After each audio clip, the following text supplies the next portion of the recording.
Plato's Closet in West Ashley and North Charleston are springing up cash. Just sell us your gently used warm weather styles, like tees, shorts, sandals, and more. We're paying cash on the spot for gently used spring styles for guys and girls. Support sustainable fashion. This spring, do your thing and recycle the spring-inspired clothes, shoes, and accessories that are just hanging in your closet for cash on the spot. Let your spring clothes bloom into cash at Plato's Closet. Plato's Closet, located in West Ashley on Sam Rittenberg Boulevard and North Charleston on Rivers Avenue. Recorded. Now you can listen to Super Talk 1270 on Alexa. Hiya. Find out how at supertalk1270.com. Goodbye. It's time for Talk of the Town on Super Talk 1270. Talk of the Town, brought to you by Big Boy. Just get in line. It moves fast. Dakota Pharmacy and Dakota Natural Health Center. We're here to help you stay well. Trademark Realty, Peak Automotive and Service, and Silver Ranch. Good morning. You're tuned to Talk of the Town on Super Talk 1270 on a Wattage Wednesday. I'm Steve Bach and also my co-host Jason Spees from the Crude Life. You can catch a Crude Life Sunday mornings, 10 a.m. right here on Super Talk 1270. A busy day today. We've got Joe Sinnott, executive coach. We're going to talk to him coming up first thing. Also, Curtis Junt, considering what's going on with Summit Carbon Solutions' proposed CO2 pipeline. And we're going to get into a couple different facets of what the powers to be and Summit are going to do and are doing right now from a damage control perspective and how they're manipulating the media. We'll get into that coming up at the bottom of the hour as well. Also, Sarah Stogner, the Unicorn Lawyer, she's going to be here at 10:30. We're going to do a little review of our season-long picks and our private-public picks. We'll get into what the playoffs may look like. This is Talk of the Town on Super Talk 1270. Jason, my friend, how you doing?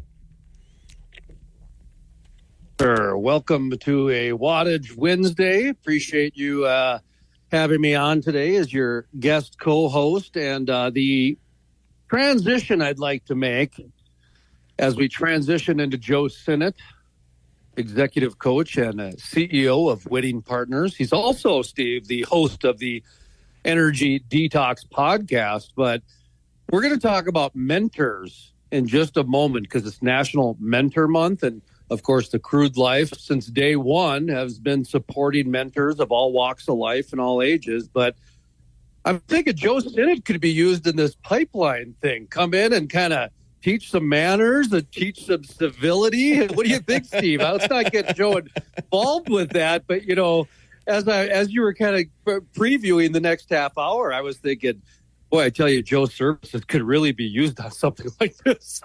Joe, the only thing I can say is run. That's all I can say is just run. You know, as an expert in oil and gas, Joe, just to do a little aside here, CO2. I mean, what is the role of CO2 as you see it in the oil and gas industry? Well, I guess you got to take a step back and say the role of CO2 on planet Earth, of course, is to ultimately fuel human life. But that's a topic for another day. Carbon. It's all carbon, and we're I guess all carbon. Yeah, we are all carbon, and you know the word thrown around. You know, in some contexts, it's the best thing since sliced bread, and I guess sliced bread has carbon in it. And you know, obviously, in other contexts, it's evil, and we should be scared of carbon. So.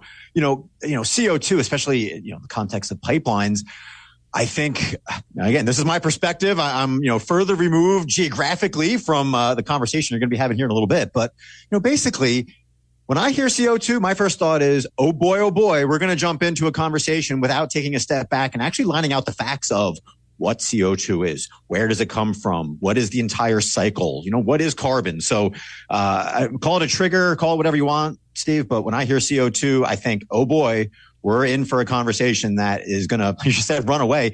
You're typically in a conversation where people are running away from the facts and getting ready to hop on their soapboxes. So see that, Steve? He's already caught up with the issues happening here in North Dakota. But the important thing that he really did say is the step back part, because when you take a step back, you're able to analyze it, you're able to look at it.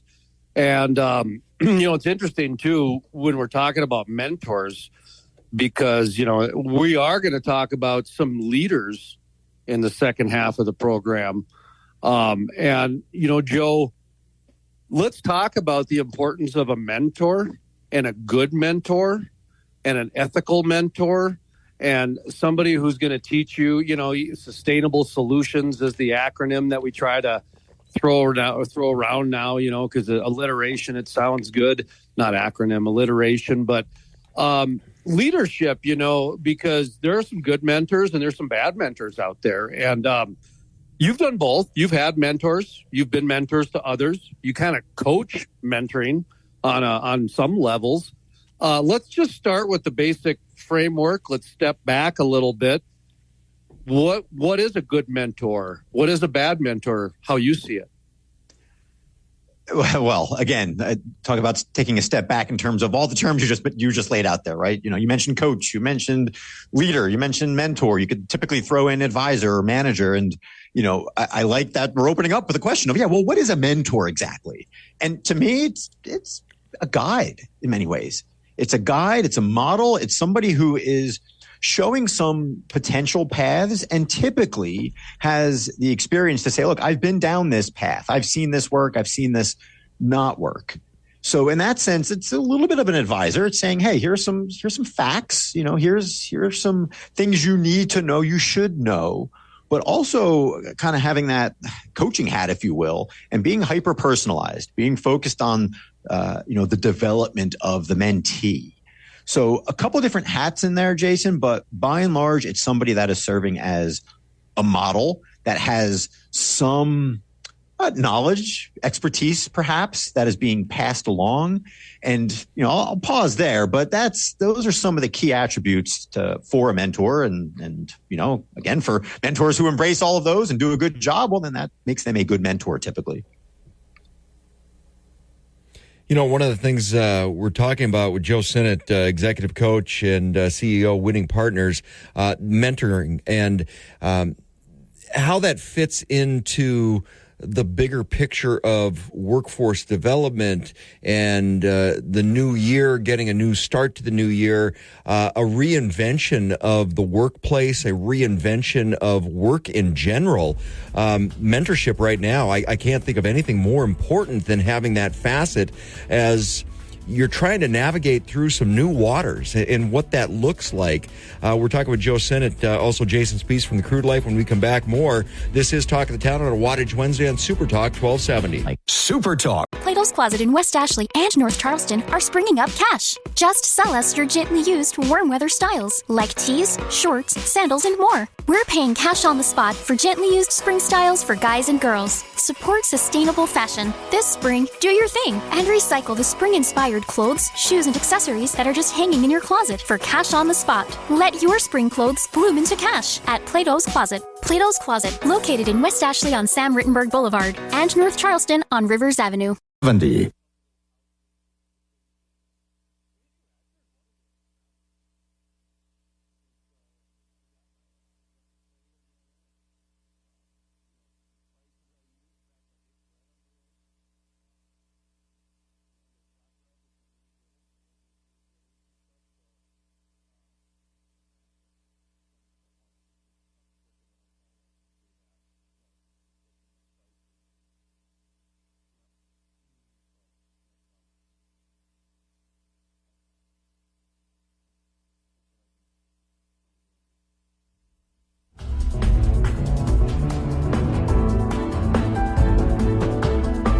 Welcome back to Talk of the Town on Super Talk 1270. You're never going to believe what these guys talk about in between commercial breaks. Well, all kinds of good stuff. You know that. Huckleberries at the right time of year. They're just, you've got to pinch them right. Well, we're talking about Jason making flatbread because he's on the road right now, and he likes to cook while he's on the road, so he's chefing it up. And we're talking about that during the break. But we're talking with Joe Sinnott, executive coach, CEO of Winning Partners, myself and Jason Spiess from the Crude Life. You can catch Crude Life Sunday mornings, 10 a.m. right here on Super Talk 1270 on a Wattage Wednesday. And Joe, mentoring, very important. Now, there's a reinvention, actually always kind of taking place, but it seems like there's a big reinvention, paradigm shift going on in the workplace right now. A lot of people are reinventing what their workplace looks like. mentoring plays a big role in any of that, especially in the oil and gas industry, because I always look at things as you have to, like you're building a house, you have to have a good foundation. That's where you start. And even in an evolving workplace, having that good foundation, the core competencies, the integral part of things you have to know, that really doesn't change, even when you're reinventing the workplace. That's where mentoring comes in. It's really important, isn't it? Yeah, I mean, that's almost the fundamental definition of mentoring, right? Is helping an individual build that foundation, the core things they need to know, they need to do to ultimately succeed, right? To build upon, to use a house analogy there. So yeah, you hit the nail on the head with all this reinvention, everything else, and these grand ideas that, people are throwing out there, which is great. But if you want to be that person down the road that's throwing out those grand ideas and reinventing things and coming up with new innovative processes, obviously, as cliched as it is, you need that foundation, and that's where mentoring comes in. So you hit the nail on the head there, Steve. Well, I got a question for you, Joe, because right now we live in a very different time. We've got some polarizing politics happening out there. We've got an energy industry that is going through quite a bit of transition. We have, excuse me here while I step outside for just a second here. We've got quite a bit of change happening. ESG, environmental social governance. Joe, you and I have talked about this for years, about really ESG is Spice Girls. Tell me what you want, what you really, really want, because it covers everything. So right now, not only is leadership paramount in most organizations, but to me, mentoring is, because you're passing on a legacy right now in a time when we don't even agree on many things anymore. And so talk to me about how to, do that, whether it's through a succession planning mentorship or how that long-term vision fits into mentoring. Hope I made sense there. Yeah, there's enough sense in there to at least give an answer, right? I think what I heard in there, Jason, was with all of this change and sometimes the vagueness around things like ESG, what can a mentor do for a mentee to help that mentee navigate those things and not get frustrated, not want to run the other direction, if you will. And it comes down to helping the mentee ask better questions and seek clarification, because sometimes individuals who don't have good mentors, for understandable reasons, they're inclined to put their heads down and go, right? Hey, hard work. I'm going to prove myself. I'm going to do all these things. And next thing you know, they're a mile down the road and, they're off in some direction that doesn't actually connect to the long-term vision of, in the case of an employer, what their employer might be, or maybe even a wider, scope there for the industry. So a good mentor helps a mentee slow down, ask the right questions before investing all kinds of time and energy on efforts that, might not get them anywhere. So, how does that play into the long-term piece? Well, if you got a bunch of people running around inefficiently, then, you're not going to have that pool of people in the long run to choose from, because they're going to get burned out. They're going to leave. They're going to get frustrated. So that's where mentors can really shape that, again, to go back to what Steve said, that foundation. But it's really a foundation, a pool of people who now have the strength and the tools to be there for the next 10, 20 years. So when you're reinventing... So let's talk about how to incorporate that into the workplace. Now let's talk about, how to do that, because not everybody gets to be a mentor. Not everybody gets to be a mentee. And sometimes you might be faced with a manager who's kind of taking on that role, but we talked about earlier in the program, they might not be a good manager or a good mentor. So, how do you kind of go through kind of the assumed mentors and mentees? Because there's a lot of assumption in corporate America. And I'll tell you what, just to give people an idea, I'm actually on the road right now visiting two of my mentors, one on the professional editorial journalism side, and the other one I'm going to go see next week on the radio side. These are people in their 70s who mentored me on a lot of different areas, and right now I'm coming back to spend some time with them while they go through a different chapter in their life. So Joe, that's kind of one way to say that you got to weed through your mentors a little bit, don't you? Yes, and you also need to be mindful, as you said, that not everybody's going to be in a formal mentorship relationship, if you will. So to answer your question, well, all right, how do you address that? It comes down to the probably the number one word that pops up when people are trying to, what you guys say earlier, reinvent their organization. It's culture, right? So two avenues you can go down that I think are basically the same. One is developing a coaching culture, and the other is actually, I'll steal from Daniel Coyle as an author of a book, actually a couple different books, and he refers to something called flash mentoring.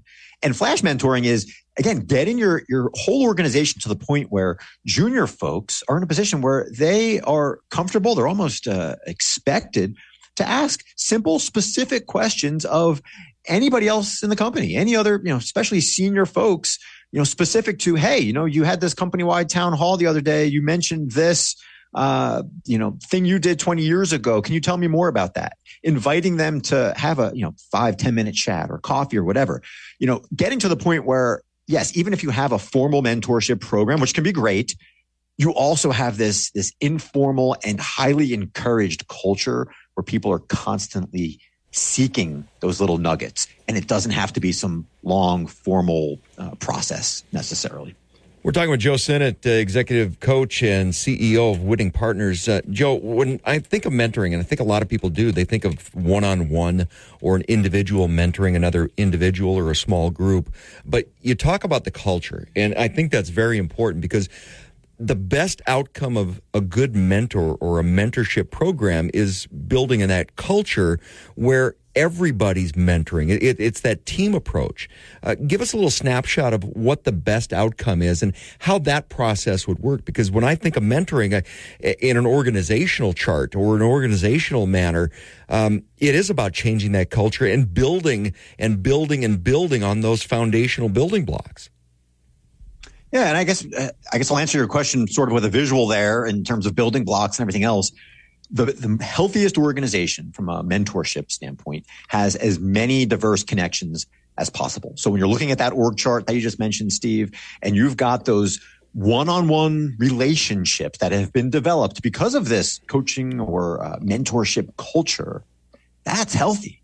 Right? When you have these, and again, this doesn't have to be long and formal. When you have people who have had a 30-minute conversation with somebody in a different department, in a different segment, in a different geographic area, once that connection's there, it's not going anywhere. It might not be, exercised and strengthened all the time, but it's there. And the more connections you have, the more individual one-on-one connections. As you said, Steve, it's primarily a one-on-one relationship. But now when you have so many of these one-on-one connections and relationships throughout the organization, you are far healthier than you would be otherwise.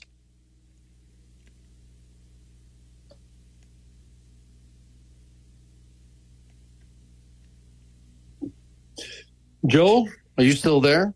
I'm still here. All right. Excuse me there for a second. I had my mic on mute, which I happen to do when I'm on the remote studios, if you will. Are you still doing your podcast? I am on pause between seasons 4 and 5. That's my story. So give your podcast a plug here because it's kind of a clever idea, and I think Steve would appreciate it. It's called the Energy Detox. The Energy Detox, that is correct. And the idea there is, it is, a lot of these high-level leadership topics that you can get from all over the place, including topics like culture, mentorship, boil down to a specific audience, that being the energy industry, with an essential focus on oil and gas. So we take those generic topics, we make it specific to oil and gas leaders, and we make it practical. We make it relevant for them so that they have these tools that, have worked in the real world that they can apply. And at the end of the day, as the title might suggest, help cut through a lot of this toxicity that exists in our industry and, quite frankly, any other industry. Joe Sinnott, Winning Partners CEO and executive coach. Joe, thanks for coming on today. And if somebody wants to get a hold of Winning Partners, how do they do that?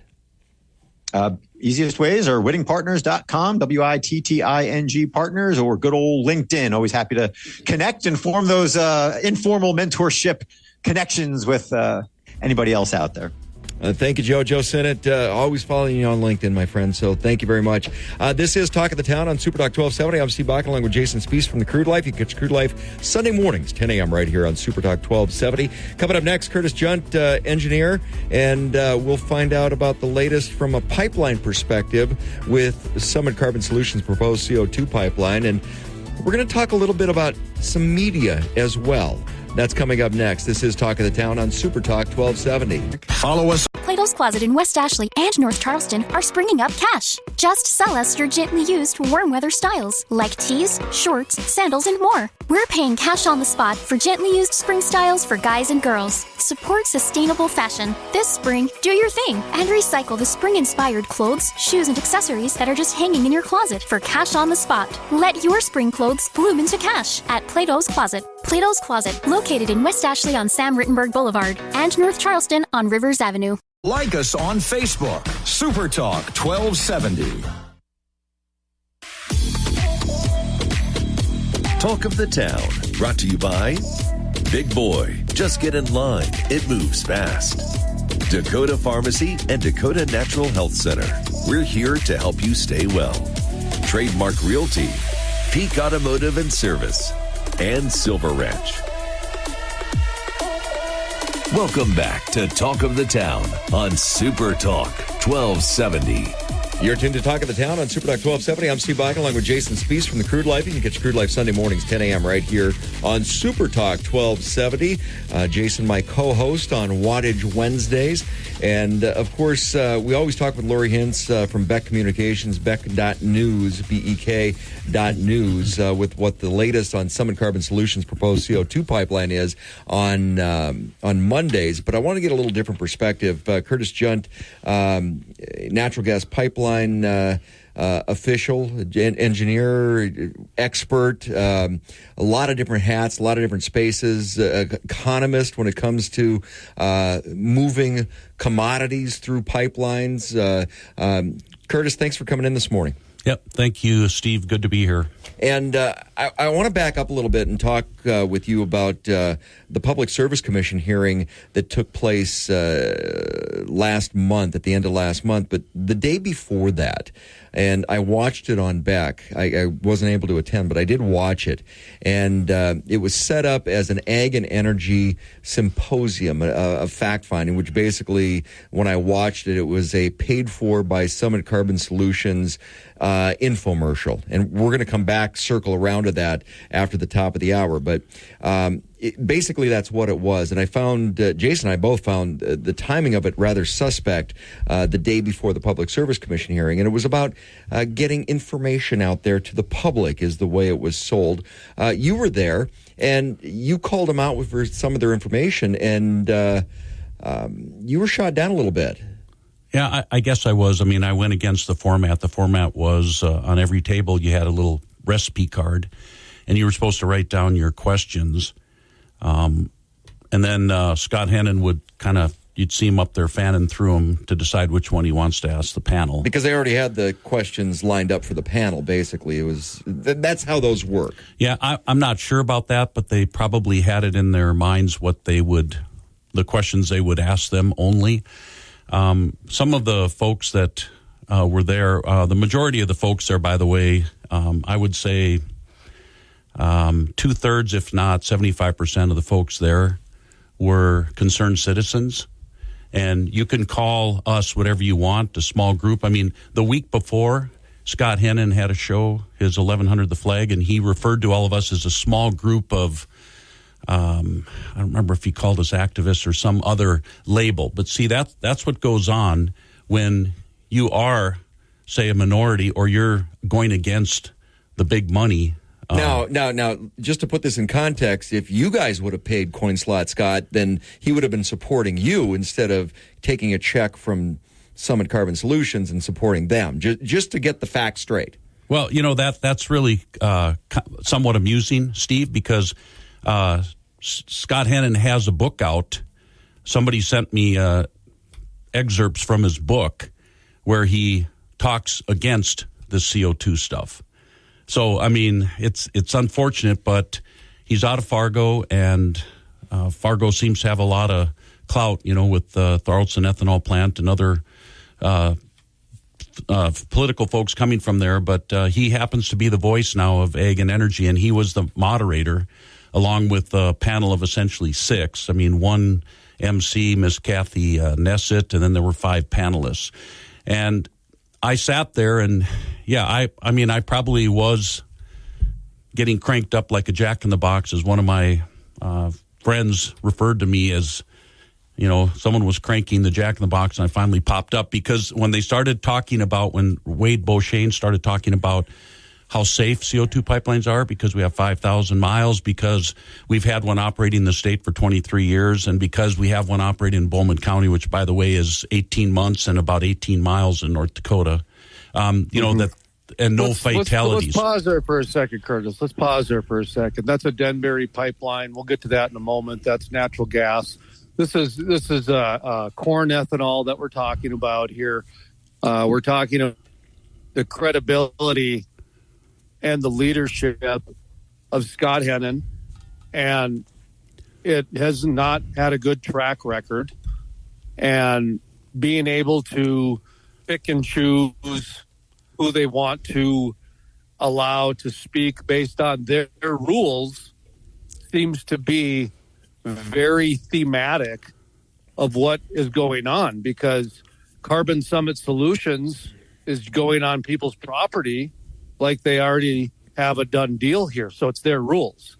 Before we get too far into this, Curtis, what's your connection to this? Are you getting paid to do an interview right now? Are you a landowner? Are you somebody that got fired by Carbon Summit Solutions? What's your background into this, if I might ask? Really good questions, Jason. The answer to all of those is no, no, no, and no. I got involved in this more than a year ago because the pipeline essentially runs, before they rerouted it straight north. It cut over from the east to the north, and it came within 3 miles or less of our rural Burley County home. And then just the propaganda about that. So many of my friends who are landowners, ranchers, farmers, when I did get involved in this and working with the Burley County Commission, I got to start reading some of the propaganda about safer than natural gas pipeline and safer than any pipeline running through Burley County. And I'm like, whoa, wait a minute. I've spent my entire career in energy and natural gas, primarily building natural gas producing assets. And I took exception to that. I've not gotten paid. I will not get paid. That is not why I'm doing this. I'm doing this to, then I became made aware by the Burley County commissioners early on, over a year ago, that the pipeline's routed in our growth plate east and north. I was not born in Bismarck, but I was raised there my whole life. I then went to NDSU, graduated from there. So that's why I got involved, Jason. Okay, if we just take a step back here, then your passion is coming from your experience, your seeking the truth, if you will, trying to, be there for the safety. You're basically leading with your heart. Correct. Whereas we're mentioning someone like Scott Hennon, and I've seen his passage in his book. I got emailed the same passage where he's against CO2. It's going to ruin America in Scott Hennon's book and all this different stuff that he says. And now he's for it. And he's getting paid. Scott Hennon has been getting paid to promote oil and gas. Scott Hennon has been getting paid to promote this ag and energy nonprofit now. And to me, that's the bigger issue. It's the leadership and the people behind the scenes that are wasting a lot of money. This is a lot of wasted money because they're just grabbing someone that they can easily control like a puppet. When I take a look at this whole Summit Carbon Solutions ordeal, to me, as a 39-year media veteran, as a 20-year editor, a 20-year publisher, to me, one of the main stories that every journalist should ask every single person that's involved with this pipeline: are you getting paid? are you a landowner? Yep. What is your connection to this? Correct. I think every person should have to answer that before they even open their mouth. Correct. And Curtis, thank you for doing that, by the way. Yeah, thank you, Jason. And I'll tell you what, on the December 20th at the Friends of Ag Energy at BSC Energy Center, like I said, about 2/3 to 75% of those that attended that were concerned citizens. Not all of us are opposed to, as Governor Berger made it quite clear, this is not just to help the ethanol industry, but for enhanced oil recovery down the road in the shales. And we're not against that. I come from the oil and gas industry, but we were there for the health and safety and concern of the growth of Bismarck, our economic impact that it can do to landowners' values and things like that. And I would say the other 25 to 1/3 of those in the room all were there because of monetary reasons, because they're getting paid by an entity or they're employees of Summit. I looked around the room, so I would say any of the proponents were not. Wait, if those people were not getting paid, they wouldn't be there. I believe that's true. Be there. I believe that's absolutely true. Okay, well, how many different public service commission meetings has Harold Hamm attended? One. 15 years. One. In 15 years. He attended the one on the next day, on Thursday. He was there sitting next to Ron Ness. All right, we're going to get into that when we come back from the break. And actually, I felt bad for some of the panelists that were up there because they were just there for eye candy. Because you're a leader of this industry or that industry or this industry at the BSC event. So it was more about Summit Carbon Solutions. I seriously want to talk about how complex this is and how ridiculously insulting the state is being. Ron Ness specifically is being to the oil and gas industry. What the state, Pat Finken, Ron Rauschenberger, and Ron Ness have done is backed the taxpayers into a corner that they need to understand they've been backed into. Oh, I see a Jason Spiess soapbox coming up, and I look forward to those. More when we come back from the break. This is Talk of the Town on a Wattage Wednesday. I'm Steve Bach along with Jason Spiess from the Crude Life. You can catch Crude Life Sunday mornings, 10 a.m. right here on Super Talk 1270. We're talking with Curtis Junt concerning Summit Carbon Solutions' proposed CO2 pipeline. This is Talk of the Town on Super Talk 1270. Life. Super Talk. Plato's Closet in West Ashley and North Charleston are springing up cash. Just sell us your gently used warm weather styles like tees, shorts, sandals, and more. We're paying cash on the spot for gently used spring styles for guys and girls. Support sustainable fashion. This spring, do your thing and recycle the spring-inspired clothes, shoes, and accessories that are just hanging in your closet for cash on the spot. Let your spring clothes bloom into cash at Plato's Closet. Plato's Closet, located in West Ashley on Sam Rittenberg Boulevard and North Charleston on Rivers Avenue. Welcome back to Talk of the Town on Super Talk 1270.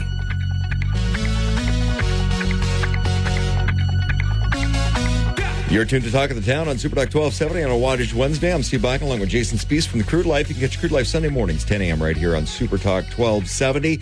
And we're talking with Curtis Junt concerning Summit Carbon Solutions' proposed CO2 pipeline. And I want to get into the Public Service Commission meeting in just a few minutes. But Jason, you started a thought process, and I want to give you a little leash on that as we were heading into the break.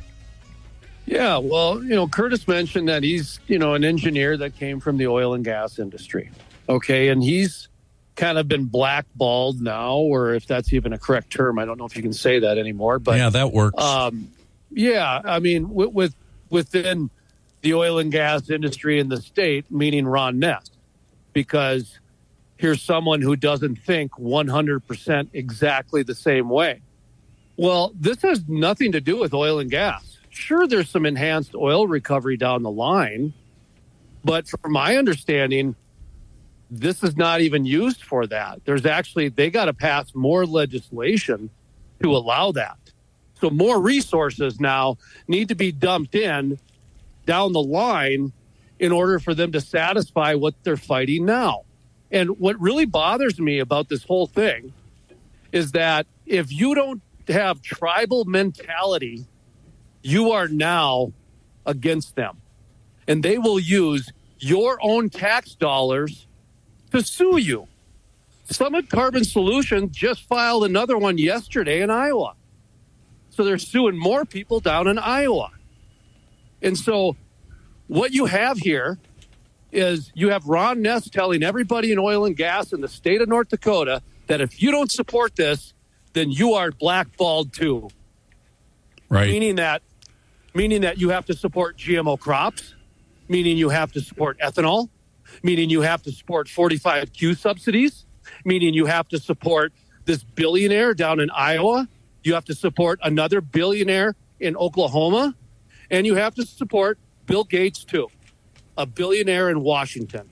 So that means you have 3 billionaires controlling Ron Ness, Doug Burgum, and John Hoeven to make sure that you accept GMO crops, subsidies behind it, ethanol, subsidies behind ethanol, the carbon sequestration, the subsidies behind that.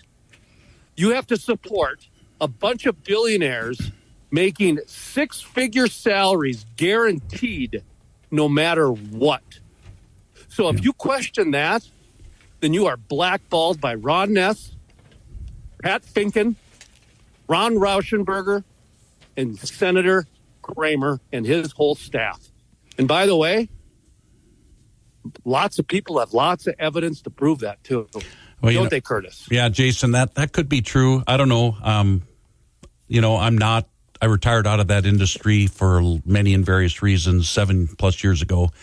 One of them was because, I couldn't stand the sea of sharks and just the rampant greed. But I don't know how many have me blackballed, and that's fine. You can blackball me because as I stood up on December 20th at the Friends of Ag and Energy, my point to that panel was about health and safety and the concern for the citizens, their economic impact, risks and liabilities of health and safety. And at the end of that thing, the whole presentation was about money. Didn't hear one thing from one panelist or anyone that talked about here's what we're doing in an effort to make sure that we keep you all safe. I mean, this is brand new, this whole sequestration, storing CO2 just to store it versus enhanced oil recovery. And those 5,000 miles that Wade Beauchesne's talked about, that's all been for enhanced oil recovery, mostly rural, which is nothing when you have over 3 million miles of natural gas pipelines running through our country in the last, started 130 years ago. And that's, the pipeline is not the issue. Pipeline is the safest way to move any product. It's what's being moved in it. And no, CO2 alone is not the devil.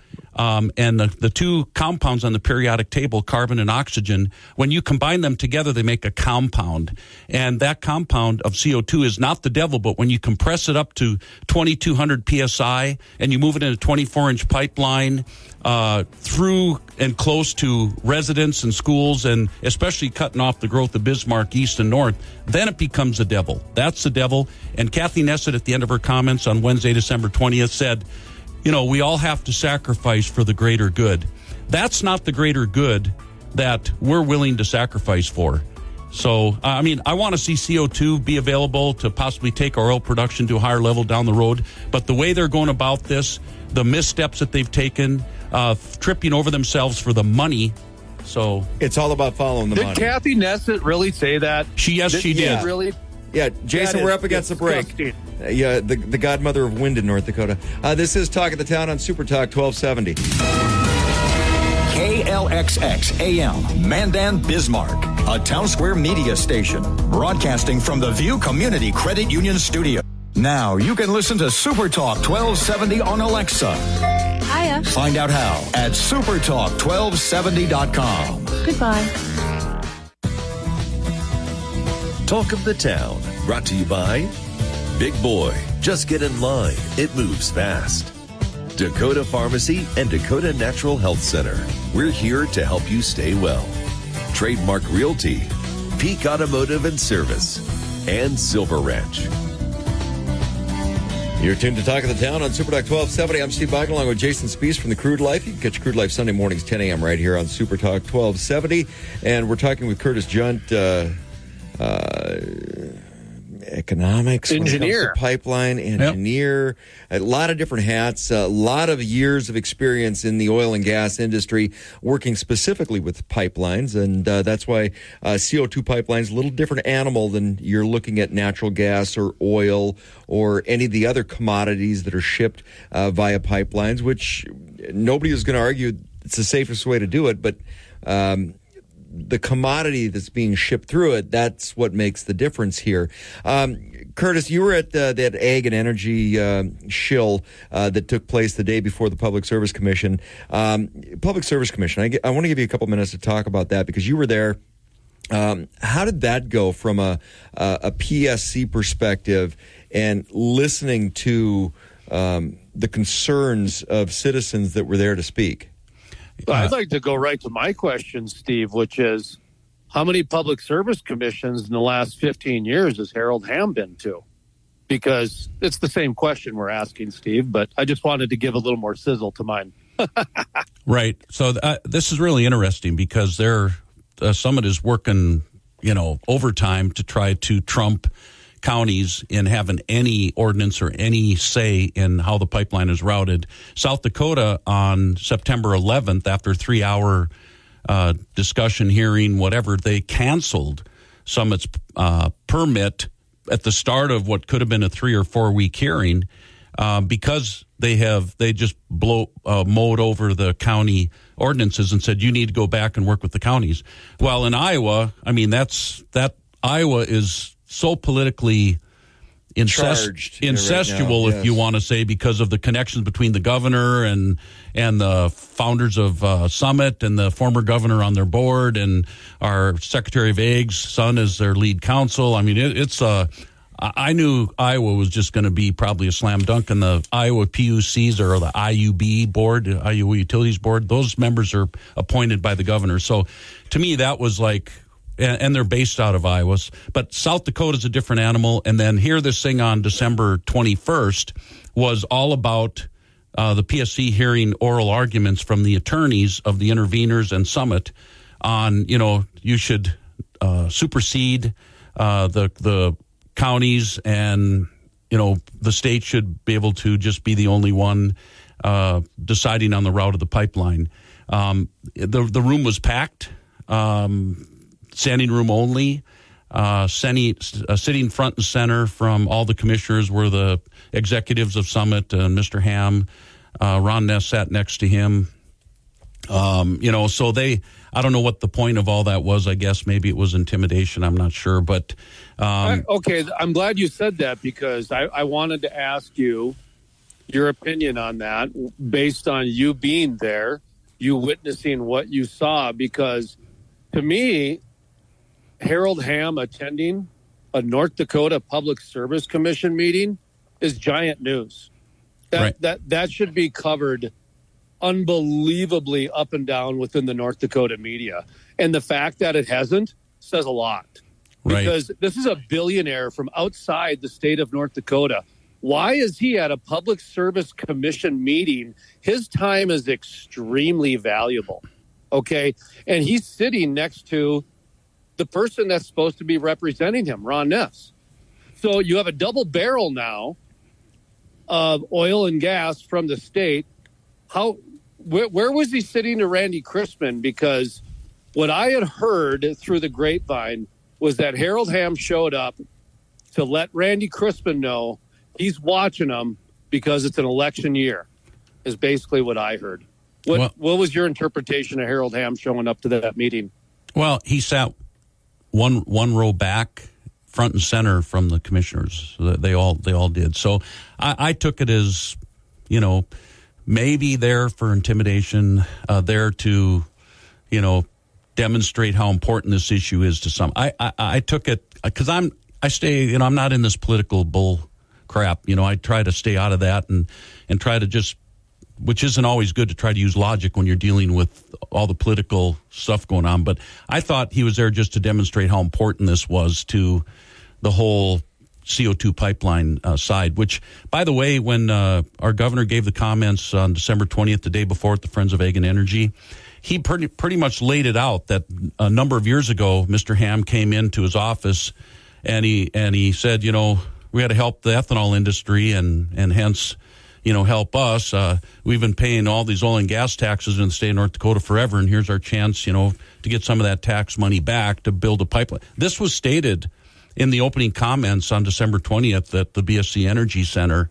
So there's no magic here. And then the governor said that he told Mr. Ham, well, my God, Harold, you've been fighting and against ethanol your whole life. So you see kind of what's going on is an enemy of my enemy is a friend of mine kind of thing, I guess. So all this politics thing is, I don't have much of a stomach for it. I'm just trying, my focus is health and safety of all the people along this route, and the missteps that have been taken by this first ever company are too numerous, and it's because they're falling over the money. They can't get it done fast enough. We got to do the shortest route, and knowing that they routed this thing east and north of Bismarck, to try to avoid a DAPL thing south. When there again, if you're a pipeline person, you're able to explain to people in any direction the difference between, let's say you move it south. You explain to the concerned citizens south of Bismarck, this is not an oil pipeline. It's not going to contaminate the soil or the air or the water long term. And, if we put it 20 miles south of Bismarck, that gives Bismarck and also the next city south ample time for warning and dissipation of the CO2 if there's a leak. But when you put this thing east and north of Bismarck, and I've had people in different meetings confront me saying, whoa, so you want to move it out further east and north, so it's just going to be next to someone else's problem, like now Wilton, or someone else's problem, like, Sterling Steel and landowners. And all I've said to them is, I don't think anybody wants this pipeline running close to them with the CO2, high-pressure supercritical CO2. It's all about mitigation. I mean, would you rather work on a safety emergency response plan to protect, 3 or 4 landowners nearby in a township or a small amount in a county? Or do you want Burleigh County where you're having to try to have an emergency response to protect 100,000 people? So, and it just gets into so much complexity about the plume modeling and dispersion modeling. And like I told the fire chief of Bismarck, because I attended a meeting with him and about 8 others in early December, at their request. And I said, you need to do your own modeling. And you need to use the right model, like CFD, computational fluid dynamic modeling, that takes into account terrain and you need to, and all the other variables. And you need to get the right engineer, physicist, because when you're talking about modeling CO2 dispersion, you're not talking about just engineers. You're talking about physicists too. And it's so complex. But I said to the fire chief, so I mean, if I'm a salesman, I'm going to sell you a used car, and you say, oh, I want to go have it checked out mechanically and everything, and I say, oh, don't worry, we have people, we'll do that for you. Are you going to believe me? No, you're not. You're going to go get a third party. And I said, that's what you have to do to protect us in Bismarck. You have to do your own modeling, and you need to get someone that can do it. Figure out who's going to pay for it, but figure out who's going to do it that's qualified and use the right modeling. I'm about the safety of this thing and the minimizing the impact to innocent people who don't want this impact to their lives. Kurt, we're up against a break, but I wanted to ask you, because when I look at the landscape of all this and the time it takes for modeling and the different variables and the cost involved with modeling, and what we've heard from Summit Carbon Solution has been, oh, don't worry about it. We can't disclose it because, well, there could be a terrorist attack or different excuses. I don't think it exists. I don't think the diligence was done up front. I think they just said, here's a line on a map. We're going to plant this down. In your expert opinion, do you think that information exists? Have the plume modeling, has it been done? The diligence up front, has it been done? I don't see where it's been done.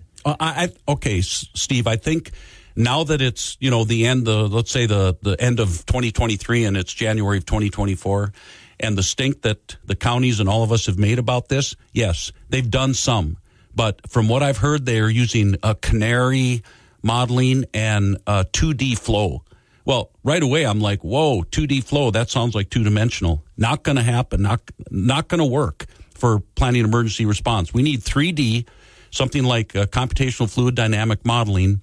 And there's an individual out there, he has testimony filed in South Dakota, Dr. John Abraham, who writes all about the different modeling. And you can find papers written in the UK about this too. But I'm all about the safety, the health and safety, and the missteps that, because they were, trying to fall over themselves, they filed all this. They did not have dispersion modeling done when they filed with the PSC their application. They didn't have an emergency response plan done.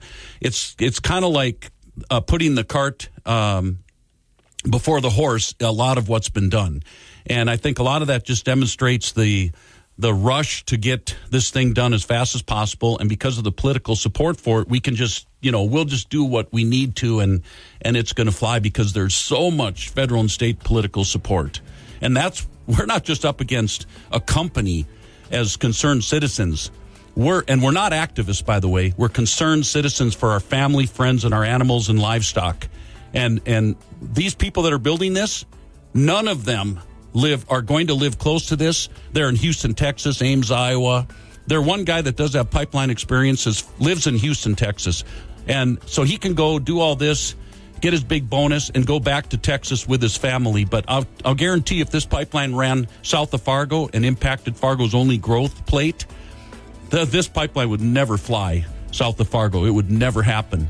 So many things being done that are wrong with the approach, and they should have spent money and time, because this is all brand new. They should have spent money and time figuring out new ways to protect landowners and citizens with new emergency response and sensors, et cetera. We're going to come back and get into some of that as well as the media side of this. When we come back, we're talking with Curtis Junt, and it's a little sad when things get politicized, when our elected officials are manipulated to work against the citizens that elected them just because of the money. This is Talk of the Town on Super Talk 12. Super Talk 1270. Welcome back to Talk of the Town on Super Talk 1270. You're tuned to Talk of the Town on Super Talk 1270. I'm Steve Bach, along with Jason Spees from the Crude Life. Sunday mornings, 10 a.m. right here on Super Talk 1270. My co-host on a Wattage Wednesday. We're talking with Curtis Junt, engineer working the pipeline sector a great deal. And Kurt, you mentioned some of the safety protocols, because basically what this has come down to, and we'll get into the media aspect of this after the bottom of the hour, but I want to give a few minutes to talk about the safety aspect, because for me, this entire pipeline discussion has boiled down to two things. One, landowner rights, property owner rights. What do you have the ability to do with your property? And then public safety. And I want to get into the public safety stuff, because there's a lot of insight you can provide from a public safety, some of the things that need to be in place. And by the way, going back just for a second with that ag and energy shill thing for Summit, when Beauchains was talking about Summit and the pipeline, did you notice he kept referring to it as they have common carrier status, which is what we're waiting for the PSC to one of the rulings they're going to make. The only way I think that could be confirmed would be somebody in high power, high authority told them that it's a done deal. For me, that comes from the governor's office. Extrapolate what you will with that, but for me, somebody had to tell them that, no, you've got common carrier status, don't worry about it. But going back to the safety side of things, what needs to be in place? This is different. CO2 is different. And we're going to come back and talk about the Satartia, Mississippi bit in just a few minutes. But what's different? What safety protocols need to be put in place? Because vehicles don't run. People can't breathe. Correct. I always kind of, and CO2 is heavy. It stays on the ground. So it doesn't dissipate the same as gases that go up in the air and then dissipates in the atmosphere. I almost think of it in terms of that scene on the Ten Commandments with the angel of death. Correct. Charleston Heston. It's kind of like that. Yep, it is. It's 1.53 times heavier than air. The colder the ambient air is when this escapes from the pipe, longer it'll take it to dissipate, because it's, as we know, cold air is more dense. So there's all sorts of complex things that happen when this thing escapes from a pipeline that are different, similar, but different than if you have an escape from a natural gas pipeline. Natural gas is half the way to air. Natural gas is combustible. They often reference numerous of these folks, political and stakeholders in this pipeline, often mention, well, you have a couple of dual natural gas pipelines running north part of Bismarck from west to east. Well, at the Bismarck compressor station, they inject odorant in there.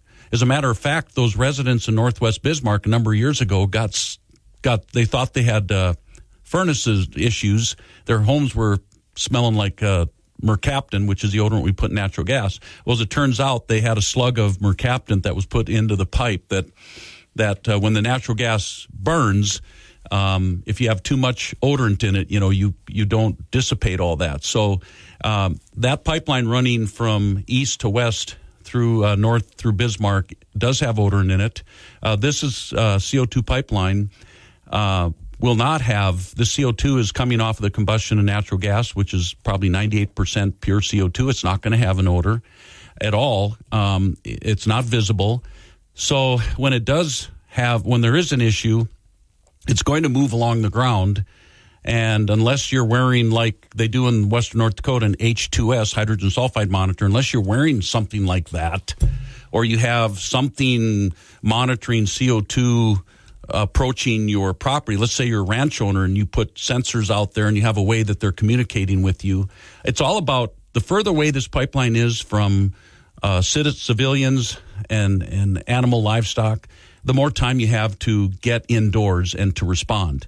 But it's not just training our emergency response people. It's training every citizen on an ongoing basis. So if you are a facilities person and operate a building like the hospital or any big commercial building, and there's an emergency alert alarm go off, shelter in place, you better shut down your air handlers. A resident, you better close your windows. You get indoors immediately. Citizens, what's the first thing you do if you're driving along and all of a sudden you start having breathing problems in your car? What's the first thing folks are going to do? They're going to get out of their car.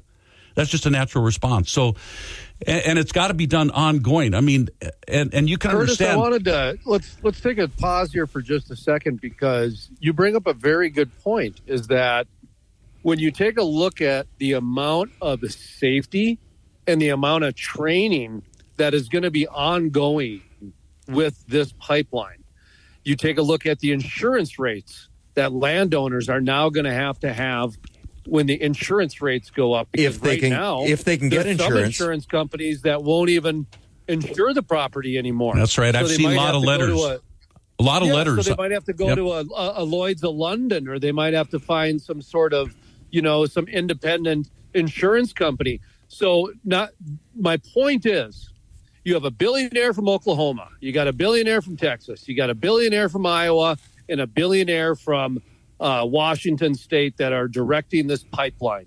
They're directing the politicians to make sure that this happens. We've talked about how the person that's living in the state is using language that this is already a common carrier. The company is acting like it's already done by them showing up on property without getting proper protocols, etc. So where I'm going with this is, there's not a lot of jobs that are going to be created from this. They're talking like a half a dozen at the end of the day. You have a little bit of some pipeline creation jobs. Generally, the person that is investing in it gets those jobs. So the state doesn't benefit from that. But what the state does have to do is it has to add more people to fire departments.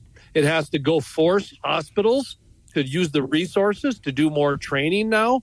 The added cost to a community is unbelievable. I mean, it's millions of dollars a year. And I don't hear that one time. I've never heard Ron Ness talk about that once. I've never heard Senator Kramer talk about that once. I've never heard Governor Burgum talk about the amount of unintended resources that the state and local people are now going to have to invest into so that a handful of billionaires can profit. Well, talk to me about that. That's a good point, because there are significant unintended consequences coming from all of this. And it starts down in Iowa. I guarantee you, when they start sequestering, capturing all that CO2 off of 30 or 40 or 50 ethanol plants. I mean, I assume probably Navigator, Wolf that are canceled might end up coming into this pipeline. Hell, we may end up having, instead of a 18 million ton a year pipeline running by Bismarck at some direction, it may end up being 30 inch at some point if they end up adding more ethanol. But those plants downwind, those corn farmers that have surrounded ethanol plants, they're going to have an impact because CO2 stays to the ground. Corn is one of your most significant consumers of CO2 in its photosynthesis process, 36,000 pounds per acre per year. They're going to have an impact in there. Then you move upstream and you look at, you can understand why they want to get this thing approved, get the permit, and then they'll start addressing all this stuff because it's easier to do something, get it done, and then beg for forgiveness later. Because, boy, when you start making people aware and all the training and citizen awareness that has to happen, people are going to be going, what in the hell? How did this happen? How did we allow this? So that's kind of the approach that's been taken. You can see why the smoke and mirrors has been significant in all this versus transparency. We're talking about the emergency services are going to have to add carbon monitoring equipment, correct? Right, but see, if you look at Carbon Safe and all the work they did on the sequestration, but Curtis, no safety. When you take a look at who's investing in this, guess what? A lot of the investors have connections to the people that offer the services for software carbon monitoring, for on-site carbon monitoring. So a lot of these people that are invested in this particular project, they already have the solution for these politicians they bought off to get more tax dollars. Do you see what I mean? This is some unethical behavior. And a lot of it's being directed by the state of North Dakota and the politicians and the elected and appointed leaders within it. To me, it's unconscionable. I can't believe that the state allows this, to be honest. Follow the money. We're up against the break, and we're going to talk media when we come back. This is Talk of the Town on Super Talk 1270. Life. Talk of the Plato's Closet in West Ashley and North Charleston are springing up cash. Just sell us your gently used warm weather styles like tees, shorts, sandals, and more. We're paying cash on the spot for gently used spring styles for guys and girls. Support sustainable fashion. This spring, do your thing and recycle the spring-inspired clothes, shoes, and accessories that are just hanging in your closet for cash on the spot. Let your spring clothes bloom into cash at Plato's Closet. Plato's Closet, located in West Ashley on Sam Rittenberg Boulevard and North Charleston on Rivers Avenue. Bakken, weekday mornings starting at 9 on Super Talk 1270 and the free Super Talk 1270 mobile app. Talk of the Town, brought to you by Big Boy, just get in line, it moves fast. Dakota Pharmacy and Dakota Natural Health Center, we're here to help you stay well. Trademark Realty, Peak Automotive and Service, and Silver Ranch. Welcome back to Talk of the Town on Super Talk 1270. You're tuned to Talk of the Town on Super Talk 1270. I'm Steve Bach along with Jason Spees from the Crude Life. Sunday mornings, 10 a.m. right here on Super Talk 1270. Also, Curtis Jones joining us, pipeline expert and engineer in that space. Worked with a lot of different pipelines. And I want to come back a little bit and start talking about the media side of stuff because there was whether it was misinformation, disinformation, there was a letter to the editor in the Bismarck Tribune that, Kurt, I want to give you an opportunity to refute a little bit because there was some misinformation in there, locations and some things on the surface that may have seemed a little anonymous, but actually matter. Things matter. Right. Yeah, it came out January 2nd, Bismarck Tribune.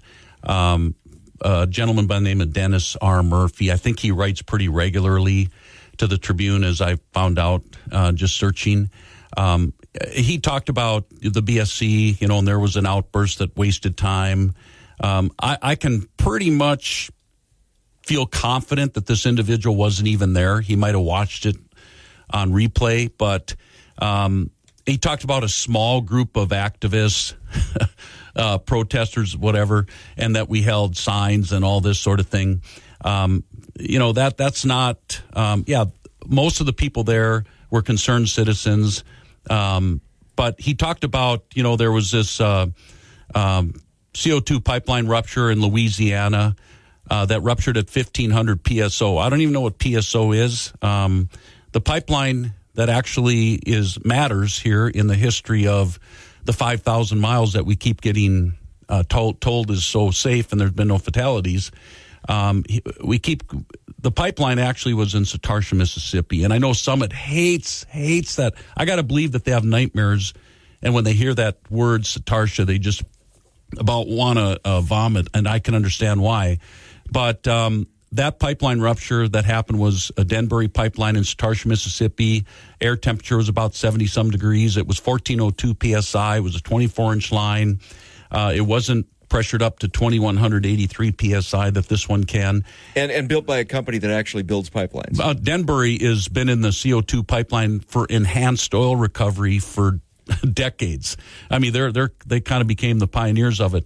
But there was an upstream valve, and that's where the flow comes from, upstream to downstream, that from their SCADA system, and that's their remote monitoring of the pipeline system. Telemetry tried to shut that upstream valve, and it didn't shut. Now, again, temperatures 60, 70 degrees, ambient air, it wasn't 35 below zero. It took 3 to 3.5 hours for a field man to get out there and physically close the valve. Now, so they had the downstream valve shut of the leak, and that was a landslide. It was a guillotine break. It broke at a weld. And typically... Was this Louisiana thing mentioned during this Public Service Commission meeting or during the Beck TV airing of the what we're talking about? No, I don't know where the Louisiana thing came from. Letter to the editor guy, he just threw that in there. He did. I mean, and if you look at Louisiana, there is no sequestration going on in Louisiana right now. There's 20 projects on the drawing board. Yeah, they just got a primacy like North Dakota, so they're going to have quite a bit to deal with carbon and sequestration, and they got a lot on the books. But let's talk about misinformation for a second here, because that's really what we're talking about. So rather than focus on what the misinformation is, we'll just use that as another example of misinformation being put out by people in favor of this pipeline.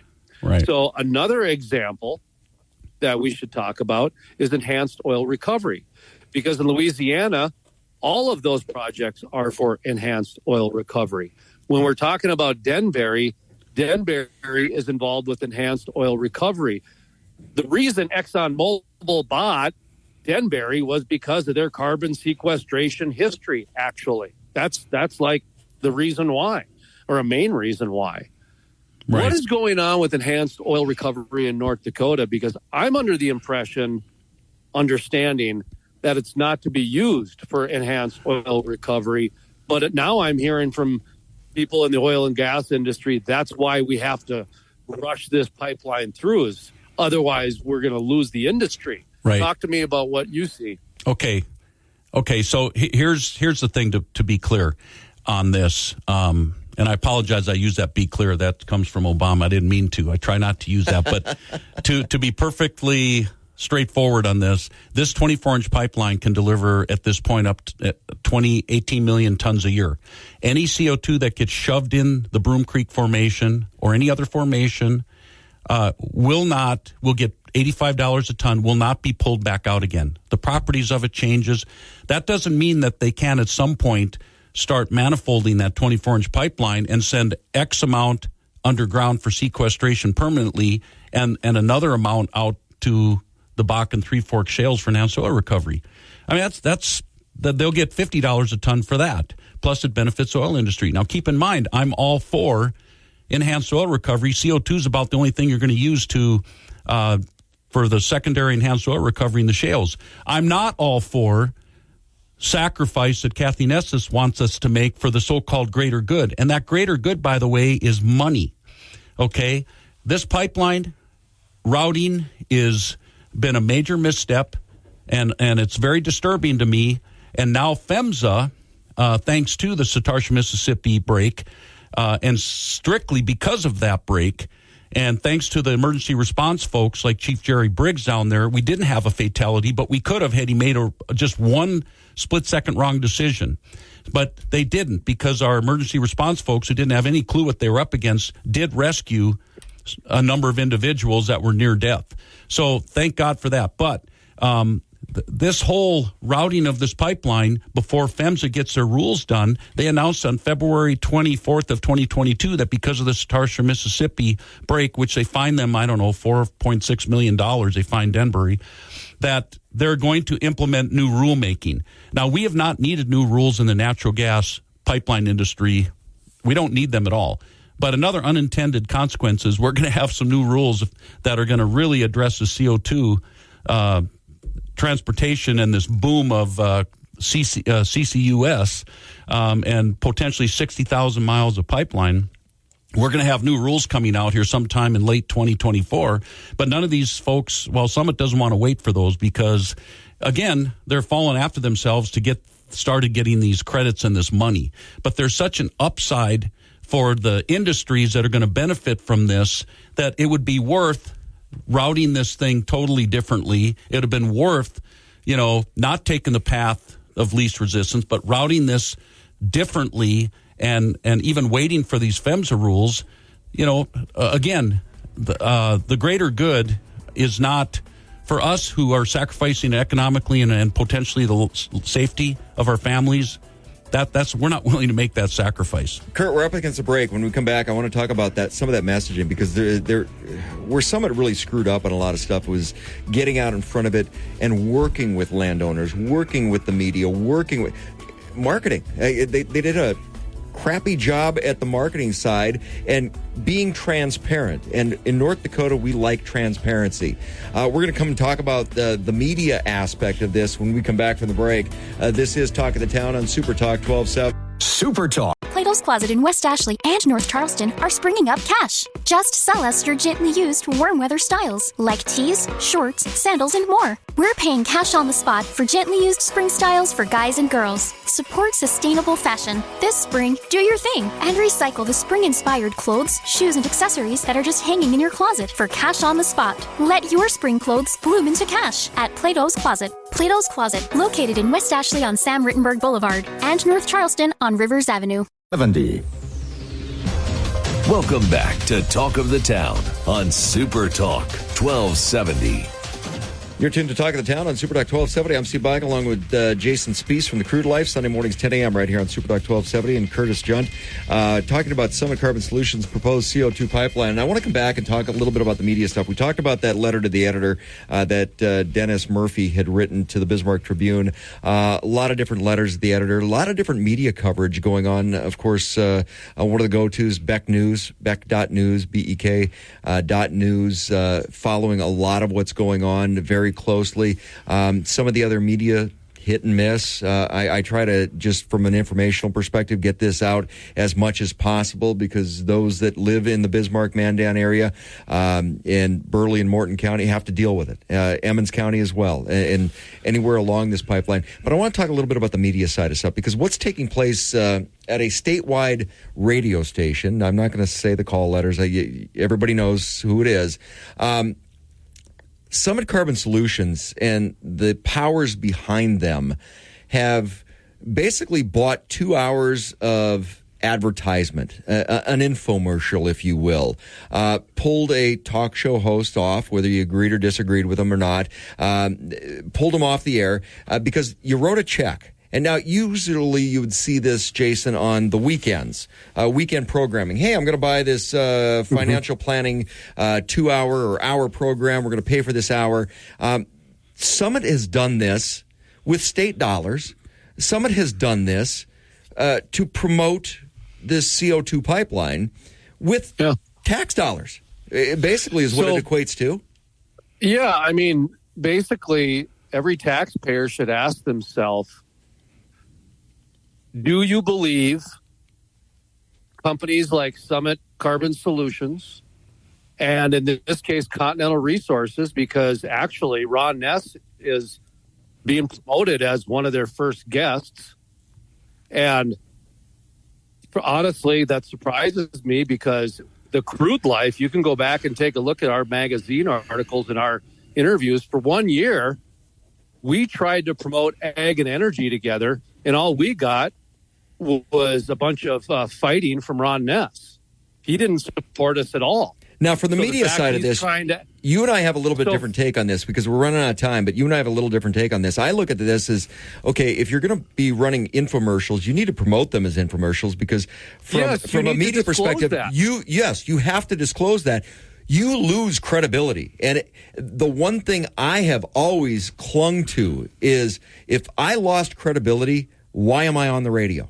I should not be on the radio. If they can afford to buy an infomercial, why do the tax dollars need to go to them?